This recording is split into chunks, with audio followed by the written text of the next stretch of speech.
I was stopped at a red light on Young Street when I saw her, my daughter, my Claire, standing on the sidewalk in the November cold, holding my grandson against her chest, a cardboard cup in her free hand.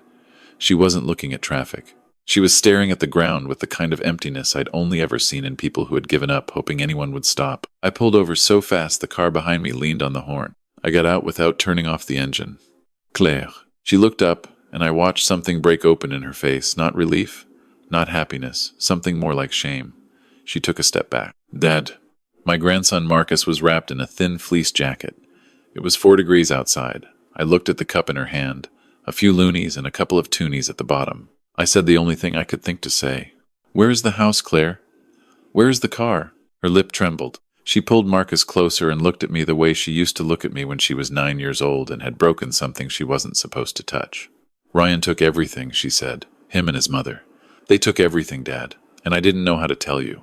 I put my arm around her and said, Don't worry. They will regret this for the rest of their lives. And I meant every word. Let me go back to the beginning. Because this story didn't start on Young Street. It started about 4 years earlier, in the kitchen of the house I built in Barrie, when Claire came home for Thanksgiving and told me she was getting married. Her name was already Whitmore, my late wife, Margaret's name. God rest her, and soon she would be Claire Whitmore Slade.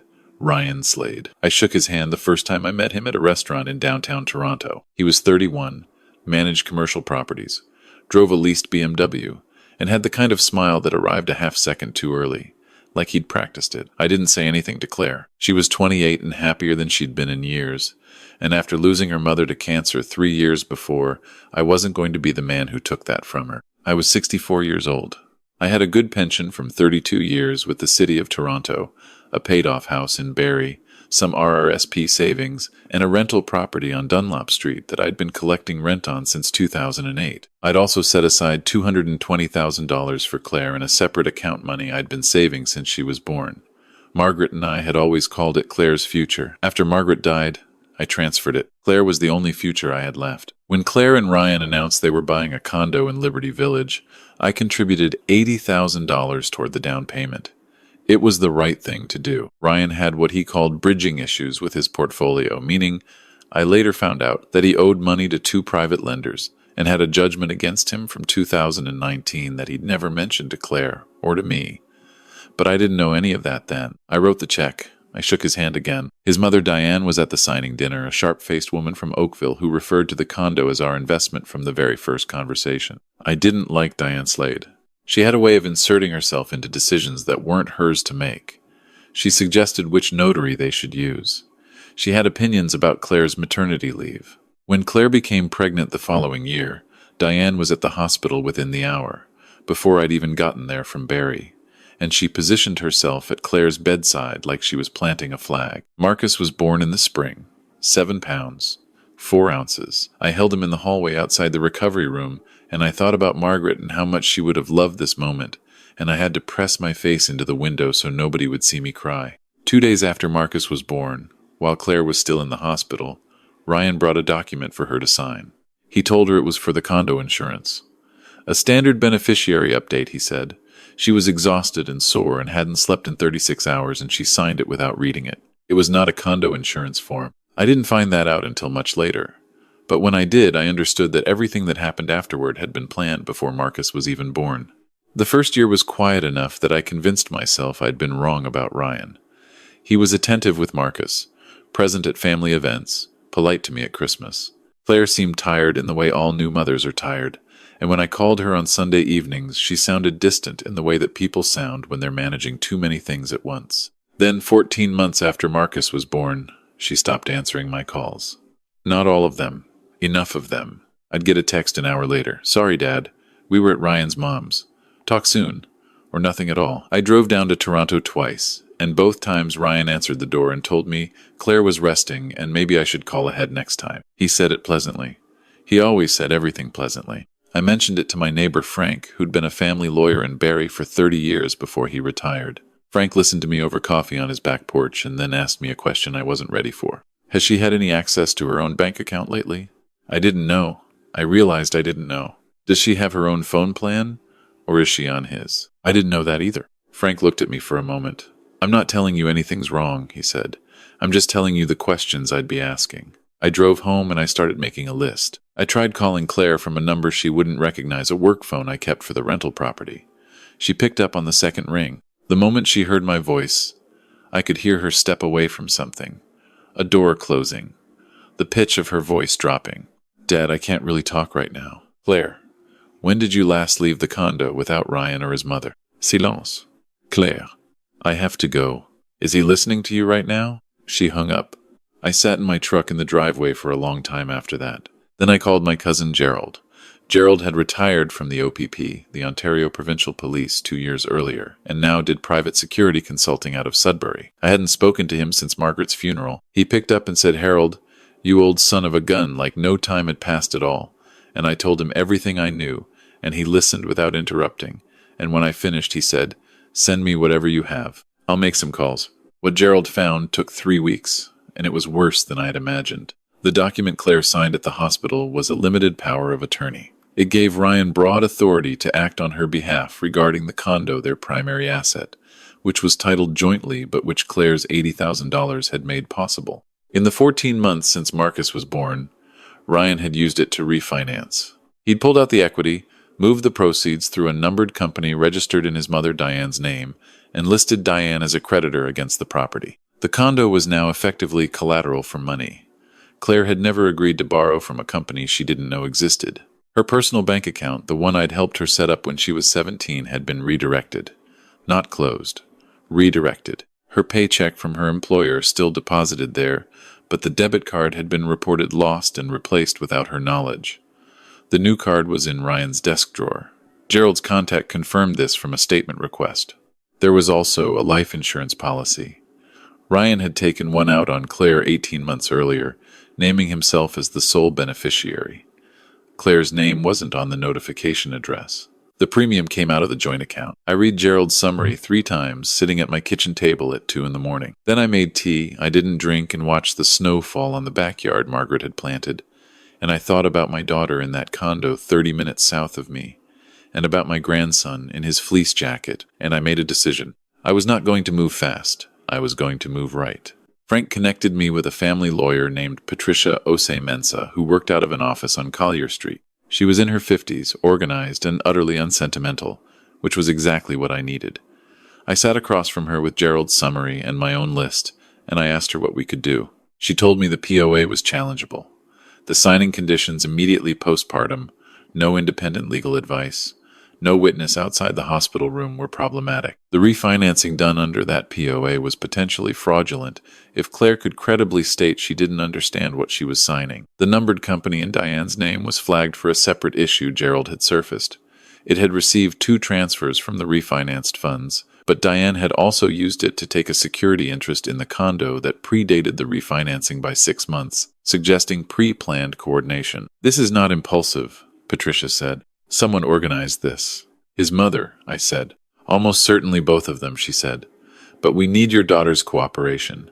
She needs to come to us. We can't move on any of this without her. She's not allowed to go anywhere without him knowing." Patricia looked at me steadily. "Then you need to find a way to reach her when he doesn't know. And when you do, you need to be ready to move very quickly." I thought about it for 6 days. And then I drove to Liberty Village on a Tuesday morning when I knew Ryan had property meetings across town. Gerald had quietly confirmed his calendar through a former colleague. I parked around the corner and I walked to the front of the building, and I called Claire from the work phone. She picked up. "Claire, I'm outside. You don't have to come down. But I need you to know that I know what's happened. I know about the power of attorney. I know about the numbered company. I know about the insurance policy. And I need you to know that I have a lawyer. I have help. And if you want to come downstairs, there is nothing he can do to stop what happens next." Silence. Then, "Give me 5 minutes." She came down with Marcus in the carrier on her chest and a backpack over one shoulder. She looked at me and she didn't say anything. I took the backpack and we walked to the truck. She didn't cry until we were on the 400 heading north. And then she cried the way people cry when they've been holding something for a very long time. Marcus slept through the whole drive. I kept both hands on the wheel and let her talk.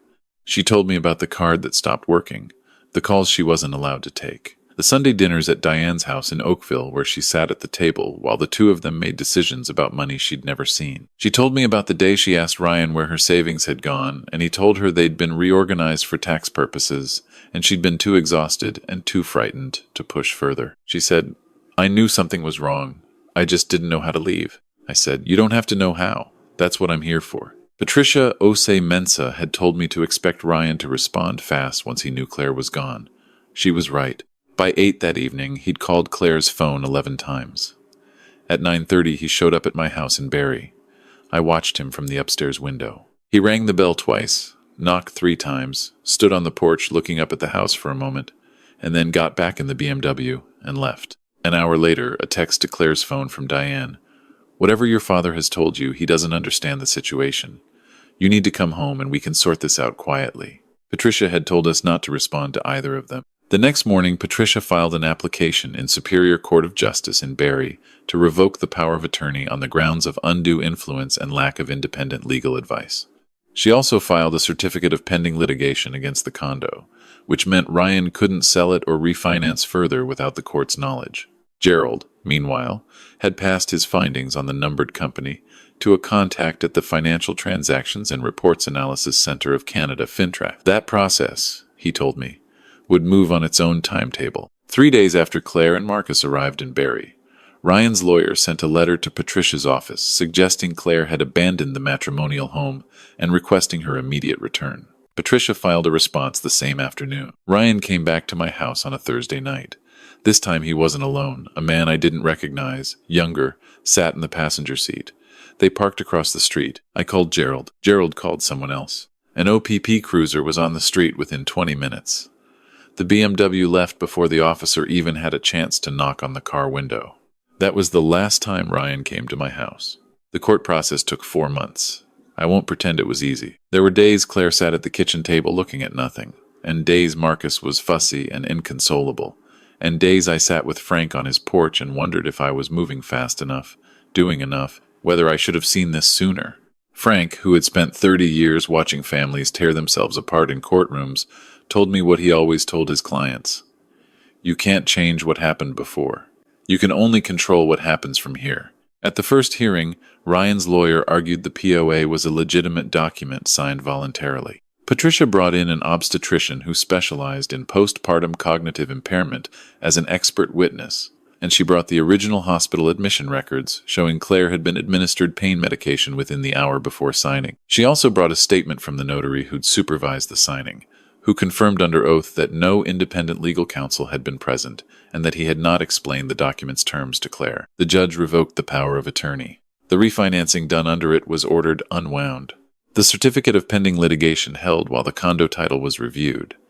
Ryan's lawyers tried to argue the numbered company's security interest was legitimate. Patricia had 3 months of wire transfer records that said otherwise. In the 6th month, FINTRAC's referral resulted in a fraud investigation by the Toronto Police Financial Crimes Unit. Gerald had a contact there too, a woman named Detective Constable Marsh, who had spent 12 years on financial fraud and had the kind of patience that made people like Ryan very nervous. Ryan and Diane were both named in the investigation. I want to tell you what it felt like the morning Patricia called me to say the condo had been ordered returned to joint title and the fraudulent transfers had been traced, documented, and referred to the Crown for consideration of charges. I was standing at the kitchen window. It was March. The backyard still had snow on it, but the light was different, that particular March light that means winter is actually ending this time, that it's not a false start. I said, "Thank you, Patricia." She said, "Don't thank me. Your daughter did the hard part." She walked out that door. Claire was at the table behind me, feeding Marcus oatmeal. I turned around and looked at her, and she looked back at me, and I think she already knew from my face. She said, "Is it over?" I said, "The worst of it is..." Marcus banged his spoon on the high chair tray, and we both laughed, and it was the first time I'd laughed in months, and it felt strange and necessary at the same time. Ryan Slade was charged with fraud over $5,000 and breach of fiduciary duty. Diane Slade was charged as a co-conspirator. The case is working through the Ontario courts. These things take time, and I won't pretend the process is fast or satisfying in the way you want it to be when you're in the middle of it. What I can tell you is that the condo was sold, and after the fraudulent encumbrances were stripped away, Claire received her full equity. She took Marcus and moved into a rental apartment on Little Avenue in Barrie, 3 bedrooms, Good school nearby, 5 minutes from my house. The divorce was finalized in January. She's working again a project coordinator position with a firm in Barrie that let her work 3 days from home. On Friday afternoons, she drops Marcus here and I watch him while she goes to her fitness class, and then she picks up Thai food and we eat at my kitchen table, and sometimes we talk about Margaret, and sometimes we just watch Marcus try to build a tower out of coasters and fall over laughing when it collapses. She asked me once if I was angry at myself for not seeing it sooner. I thought about it for a long time before I answered. I said, every day for a while, not so much anymore. She said, you couldn't have stopped it before I was ready to leave. She's right about that.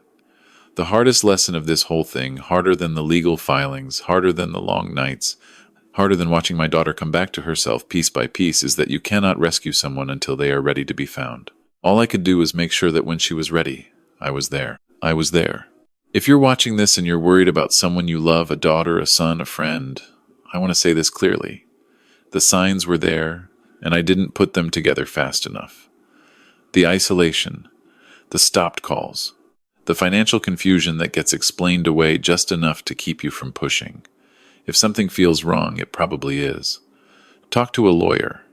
In Ontario, legal aid can help if cost is a barrier. The National Domestic Violence Hotline in Canada, 1-800-363-9010, is available 24 hours.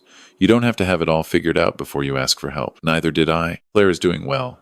Marcus is almost 3 now and has very strong opinions about which color cup his juice goes in, and I think that's the best possible sign. And Ryan Slade and his mother Diane, they wake up every morning knowing what's coming. They built something very carefully over several years, and it is being taken apart the same way. Carefully, completely, piece by piece. I told Claire that first night in the truck, heading north on the 400 with the city lights disappearing behind us, that they would regret it. I was right about that. I'm not often right about everything, but I was right about that.